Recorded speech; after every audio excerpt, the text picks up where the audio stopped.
17년 동안 32명의 남성과 함께 살아온 일본 미녀. 무인도에서 일본 여성 1명과 32명의 남성이 6년 동안 조난당했습니다. 그들은 두 자루의 총기와 1명의 여성을 두고 있었습니다. 그 후 섬에서 일련의 터무니없는 사건들이 일어나 많은 사람들이 목숨을 잃게 되었습니다. 결국 여성이 살아남았고 32명의 남성 중 19명만이 생존했습니다. 그 차가운 황량한 섬에서는 무슨 일이 일어났던 걸까요? 지금 아나타한 섬의 학살 이야기를 따라가 봅시다. 좋아요와 구독을 잊지 마세요. 실제 범죄 사건을 2D 스타일로 각색한 작품입니다. 수년 전 국내 정책의 장려로 인해 많은 일본 시민들이 일본이 점령한 섬들로 이주하여 일하고 생활했습니다. 16세였던 히가 카즈코도 그들 중 한 명이었습니다. 그녀는 일본 오키나와에서 사이판 섬까지의 긴 여정을 떠났습니다. 이 여행의 목적은 그녀의 오빠와 함께 지내기 위해서였습니다. 얼마 지나지 않아 그녀는 카페 직원으로 일자리를 얻었습니다. 젊고 아름다웠던 카즈코는 많은 젊은 남성들의 주목을 받았습니다. 그들 중 한 명은 오키나와 출신의 청년 히가 쇼이치였습니다. 쇼이치는 카즈코의 마음을 얻는 데 성공했고 연애 끝에 카즈코가 18세가 되었을 때 결혼했습니다. 일본의 제한된 토지 면적으로 인해 일본 정부는 많은 섬들을 점령하고 사람들을 이주시키기 시작했습니다. 쇼이치의 주요 업무는 이 섬들 중 하나에서 노동자를 감독하는 것이었습니다. 당시 카즈코의 결혼 생활은 매우 행복했습니다. 3년 후 쇼이치의 직무가 변경되어 그는 아나타한 섬으로 정금 갔고 아내 카즈코도 함께 데려갔습니다. 그들과 동행한 사람은 농장 관리자 히가 키쿠이치로였습니다. 아나타한 섬은 태평양의 마리아나 제도에 있는 작은 섬으로 사이판 섬에서 북쪽으로 약 177km 떨어져 있습니다. 이 작은 섬은 타원형으로 약 9km 길이, 7km 너비이며 면적은 약 32제곱킬로미터입니다. 섬에는 약 790m 높이의 화산과 많은 코코넛 나무 숲이 있습니다. 이러한 농장은 한때 번성했으나 이후 태풍으로 인해 쇠퇴했습니다.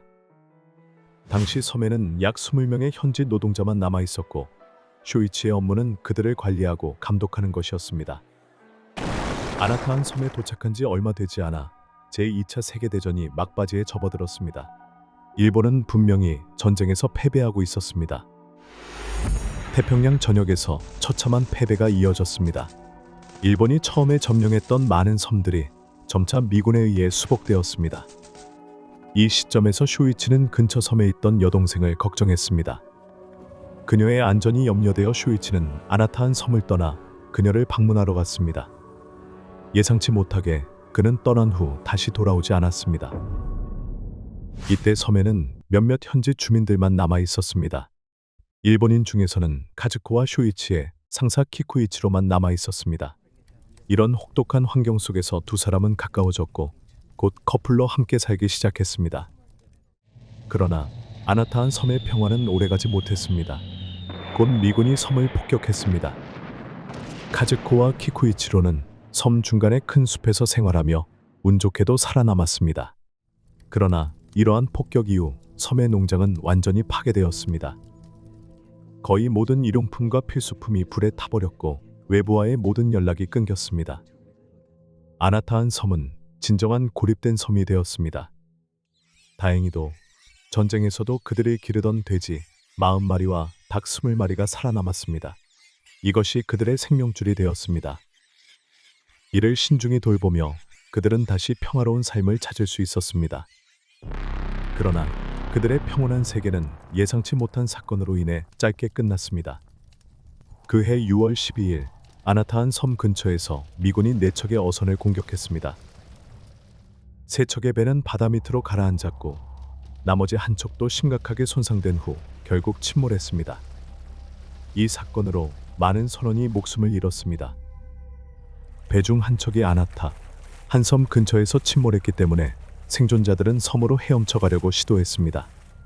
결국 31명이 섬에 성공적으로 도착했으며 그중 10명은 일본 해군 병사였고 나머지 21명은 일반 선원이었습니다. 그들은 모두 젊은 남성들로 가장 어린 이는 겨우 16세였습니다. 배가 없던 그들은 섬을 떠날 방법이 없었습니다.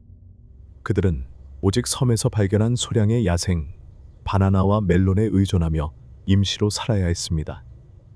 처음에는 이 31명은 섬이 무인도이며 외부 세계와 단절되었다고 생각했습니다. 그러다 어느 날 야생 과일을 채집하던 중 카즈코와 키쿠이치로를 마주쳤습니다. 오랫동안 둘만의 세계에서 살아온 카즈코와 키쿠이치로는 이렇게 많은 사람들을 만나 매우 기뻐했습니다. 이 섬에서 일본인 두 사람을 제외한 나머지는 모두 현지인이어서 의사소통이 어려웠습니다. 갑작스럽게 많은 일본인들이 도착한 것은 동포들과의 재회를 의미하는 듯 했습니다. 카즈코와 키쿠이치로는 열정적으로 그들을 도왔습니다. 키쿠이치로는 음식을 나누어 주고 부상까지 치료해 주었습니다. 처음에는 31명의 생존자들이 여러 작은 그룹으로 나뉘어 각기 다른 지역에서 생활했습니다. 점차 서로 익숙해지면서 카즈코와 키쿠이치로를 포함해 모두 함께 살기 시작했습니다. 인원이 늘어나면서 첫 번째 문제는 음식과 의복이었습니다. 곧 그들은 섬의 모든 돼지와 닭을 소비했고 이제 남은 것은 야생과일, 게, 해산물 같은 것뿐이었습니다. 또한 굶주림을 피하기 위해 섬 해안에서 낚시하는 법을 배웠습니다. 음식을 충분히 확보한 후 그들은 코코넛 와인을 만드는 방법까지 익혀 본능적으로 삶을 즐기기 시작했습니다. 음식 문제가 해결되자 의복 문제도 해결되었습니다. 처음에는 옷을 가지고 있었지만 시간이 지나면서 옷이 낡아지자 나무 껍질로 조잡한 옷을 만들었습니다. 이렇게 섬의 33명은 1년 넘게 평화롭게 살았습니다. 그러던 어느 날 8월 중순, 일본이 전쟁에서 완전히 패배하고 항복을 선언했습니다. 하지만 이 섬의 사람들은 이를 알지 못했습니다. 나중에 미군이 이 소식을 섬 주민들에게 전했습니다. 섬의 33명은 이를 믿지 않고 미군의 속임수라고 생각하며 섬을 떠나기를 거부했습니다. 그러는 동안 현지 주민들은 점차 섬을 떠났고 33명의 일본인만 섬에 고립된 상태로 남게 되었습니다. 이 시점에서 평화로워 보이던 삶이 변하기 시작했습니다. 극심한 성비 불균형으로 대부분의 남성이 카즈코를 다르게 보기 시작했습니다. 결국 그들은 모두 젊고 혈기왕성한 남성이었습니다. 점점 더 긴장된 분위기가 심각해졌고 방치하면 혼란이 불가피했습니다. 그래서 몇몇 현명하고 선한 사람들이 카즈코와 키쿠이치로가 모두 앞에서 결혼식을 올리자고 제안했습니다. 이는 카즈코가 이미 결혼했으며 다른 누구에게도 접근할 수 없음을 명확히 하기 위한 것이었습니다.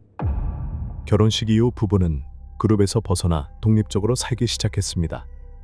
이 조치는 효과가 있었고 섬에서의 삶은 그들이 바랐던 평화를 되찾았습니다. 그러나 그 평화도 오래가지 않아 다시 한번 깨지고 말았습니다. 다음해 8월, 섬에서 미군 폭격기의 잔해가 발견되었습니다. 잔해 중에는 많은 일용품이 있었습니다. 그들은 낙하산 천으로 옷을 만들고 고장난 권총 4자루와 90발의 총알을 발견했습니다. 섬에 있던 몇몇 사람은 군 경험이 있었고 총기 사용에 능숙했습니다. 결국 4자루 중 2자루의 고장난 권총을 수리했습니다. 그 순간부터 평등은 사라졌습니다. 이 고립된 섬에서 총을 가진 자가 권력을 가졌으며 총은 권위의 상징이 되었습니다. 권력을 가진 자는 다른 사람들을 명령할 수 있었습니다. 이 2자루의 총기의 등장은 섬의 33명 운명을 완전히 바꿨습니다. 총기를 수리한 야마모토와 야마구치는 즉시 그룹의 지배자가 되었습니다. 지배자가 된 그들은 자신들에게 가장 좋은 것을 요구했으며 섬에서 그들이 가장 원하는 것은 히가 카즈코였습니다. 그들은 총기를 사용해 카즈코와 그녀의 남편을 굴복시켰습니다. 권위의 압박 속에서 카즈코는 침묵하며 견딜 수밖에 없었습니다. 그러나 상황은 간단하지 않았습니다. 얼마 지나지 않아 섬은 첫 번째 죽음을 목격하게 되었습니다. 한 남자가 코코넛 나무에서 떨어져 사망했으며 야마모토와 야마구치가 유일한 목격자였습니다. 우연히도 이전에 사망한 남자는 야마모토와 다른 사람들과 갈등이 있었습니다. 이로 인해 그의 죽음이 야마모토와 야마구치와 관련이 있을 것이라는 의심이 생기며 총이 없는 사람들은 자신의 안전을 걱정하기 시작했습니다. 그러나 야마모토는 신경 쓰지 않았고 더욱 거만해졌습니다. 카즈코에게 접근하려 했던 또 다른 남자가 그들에 의해 총에 맞아 사망했습니다. 이 행동은 다른 사람들을 더욱 두렵게 만들었고 자신들이 다음 희생자가 될지도 모른다는 공포에 휩싸이게 했습니다. 이 시점에서 관심은 카즈코에서 두 자루의 총기로 옮겨졌고 섬의 분위기는 점점 긴장되고 억압적으로 변했습니다. 카즈코의 남편 키쿠이치로 역시 두 남자에게 살해당할까 두려워하며 그들의 감시 아래 살아야 했습니다. 결국 키쿠이치로는 한 가지 계획을 세웠습니다. 그는 야마모토와 야마구치에게 다가가 더 이상 카즈코와 함께 살지 않을 것이며 그녀를 그들에게 넘기겠다고 말했습니다. 야마모토와 야마구치는 기뻐하며 키쿠이치로를 영리하다고 칭찬했지만 이는 그의 계획의 일부임을 알지 못했습니다. 그러나 카즈코는 이를 모두 간파했습니다. 이전에 야마모토와 야마구치는 서로 협력하여 다른 사람들을 억누를 수 있었던 이유가 두 사람 모두 총을 가지고 있었기 때문이었습니다. 하지만 이제 두 사람 모두 카즈코를 독차지하고 싶어하며 제3자가 없는 상황에서 본능적으로 서로를 경쟁 상대로 여기기 시작했습니다. 이로 인해 둘 사이의 갈등이 심화되었고 결국 그들은 적으로 변했습니다. 얼마 지나지 않아 야마모토와 야마구치는 카즈코를 두고 격렬한 싸움을 벌였고 결국 야마구치가 승리했습니다. 이렇게 해서 야마구치는 섬의 유일한 여성을 차지했을 뿐 아니라 권력의 상징인 두 자루의 총기도 손에 넣게 되었습니다. 이로 인해 모두가 분노하고 혐오감을 느꼈으며 그의 독재적인 행동이 명백해지면서 반란의 불씨가 일어났습니다. 야마구치는 자신의 행복한 날이 찾아왔다고 믿으며 섬을 통치하는 황제가 된 듯한 착각에 빠졌습니다. 그러나 예상치 못하게 어느 날 야마구치는 갑자기 사망했습니다. 모두 그가 바다에 빠져 익사했다고 주장했습니다. 하지만 실제로는 모두가 그의 죽음의 진짜 이유를 알고 있었습니다. 그렇게 야마구치가 소유했던 두 자루의 총기는 나카자와와 이와이의 손에 넘어갔습니다. 이들은 역시 카즈코를 강제로 차지하며 그녀를 부리기 시작했습니다. 같은 실수가 반복되었습니다. 두 명의 총기를 소유한 남자가 동시에 카즈코를 소유하려 하며 이전 야마구치와 야마모토 때와 같은 일이 벌어진 것입니다. 외부에서는 이런 악순환이 명백히 보였지만 관련자들은 이를 인지하지 못했습니다. 섬의 삶은 약 한 달 동안만 평화로웠고 나카자와와 이와이 사이의 분쟁으로 다시 갈등이 일어났습니다. 싸움 끝에 이와이가 승리했고 이제 두 자루의 총기는 다시 한 사람의 통제 아래 놓였습니다. 이전과 마찬가지로 이와이는 카즈코를 독차지했습니다. 상황은 이전과 같았지만 이와이는 과거의 실수를 교훈 삼아 신중하게 살았습니다. 그는 항상 누군가 자신을 제거하려 할까 두려워하며 조심스럽게 살았습니다. 그렇게 이와이는 2년 동안 별다른 사건 없이 살아남았습니다. 그러나 운명은 다른 계획을 가지고 있는 듯 했습니다. 2년 후 이와이는 누군가에 의해 암살당했습니다. 그 후 몇 년 동안 아나타한 섬에는 죽음의 그림자가 계속 드리워졌습니다.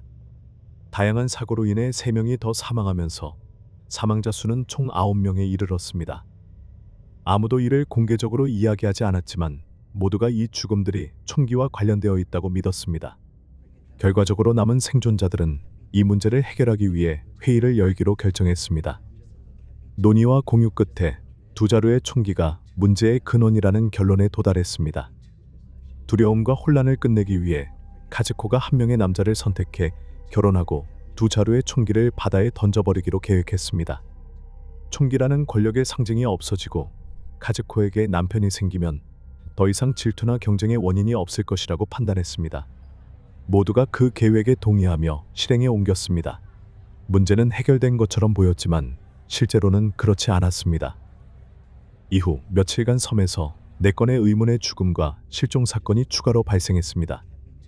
두 자루의 총기가 분명히 바다에 던져졌음에도 불구하고 왜 사람들이 계속 죽어나갔는지 알 수 없었습니다. 이 시점에서 섬의 모든 사람이 자신들의 안전에 깊은 불안을 느꼈습니다. 단 5년 만에 32명의 남성 중 19명만이 생존했습니다. 이러한 상황을 막기 위해 모두가 모여 또 한 번의 회의를 열어야 했습니다. 두 번째 논의와 의견 공유 후 이번에는 탐욕이 암살의 원인이라는 결론에 도달했습니다. 권력을 상징했던 총은 사라졌고 오직 여성을 향한 탐욕만이 남아 있었으며 이것이 현재 상황의 근본 원인이었습니다. 마침내 그들은 대담한 결정을 내렸습니다. 카즈코를 제거하기로 한 것입니다. 그렇게 하면 모두의 욕망이 사라지고 섬에서의 삶이 평화로워질 것이라고 생각했습니다. 합의에 도달한 후 다음 날 카즈코를 죽이기로 결정했습니다. 그러나 그날 저녁 카즈코를 깊이 사랑했던 한 남자가 이 계획을 그녀에게 알려주었습니다.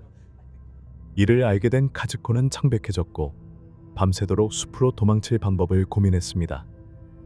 생존 본능을 발휘하며 카즈코는 산속 틈새에 숨어 하루하루를 버텨냈습니다. 약 32제곱킬로미터에 이르는 섬은 울창한 숲으로 덮여 있어 남자들이 단기간에 그녀를 찾는 것은 어려웠습니다.